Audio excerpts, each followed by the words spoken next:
নমস্কার বন্ধুরা, আজ আমি বানাবো লাউয়ের কোপ্তা কারি।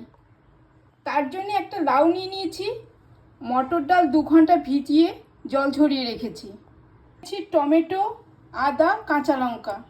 ফোড়নের জন্য নিয়েছি গোটা জিরে, তেজপাতা, শুকনো লঙ্কা, দারচিনি, লবঙ্গ আর এলাচ। মশলা নিয়ে নিয়েছি জিরে গুঁড়ো, ধনে গুঁড়ো, হলুদ গুঁড়ো, নুন, গরম মশলা, চিনি, তেল আর ঘি। প্রথমে আমি লাউটাকে কেটে নেব। লাউটা কেটে খোসা ছাড়িয়ে আমি ধুয়ে নিয়েছি। এবার লাউটাকে কুড়ে নেব। এবার লাউ থেকে যে দেখুন কতটা জল বেরিয়েছে। ভেজানো মটর ডালটা, তারপর আদা, কাঁচা লঙ্কা, একটা মিহি পেস্ট করে নেব। পেস্ট করা হয়ে গেছে। কোড়ানো লাউয়ের সাথে দিয়ে দেবো বেটে রাখা মটর ডাল, দিয়ে দেবো হলুদ গুঁড়ো, গুঁড়ো, মশলা গুঁড়ো, চিনি, দেবো নুন। এবার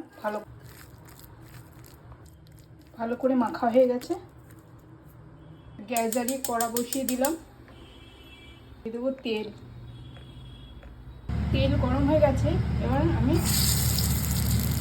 এগুলো ভেজে নেব, লাউয়ের কোপ্তাগুলো ভেজে নেব।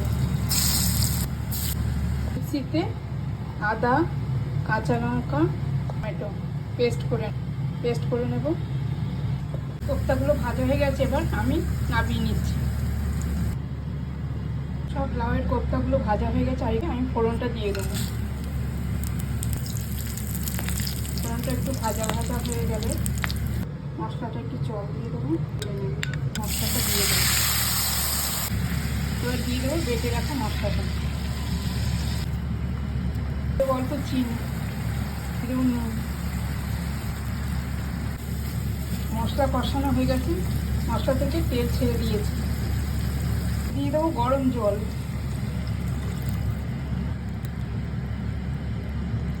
ঝোলটা ফুটে উঠেছে। এবার আমি লাউয়ের কোপ্তাগুলো দিয়ে দেবো। ভালো করে নেড়ে চেড়ে নেব। দেবো গরম মশলার গুঁড়ো, ঘি। এবার আমি নামিয়ে নেব।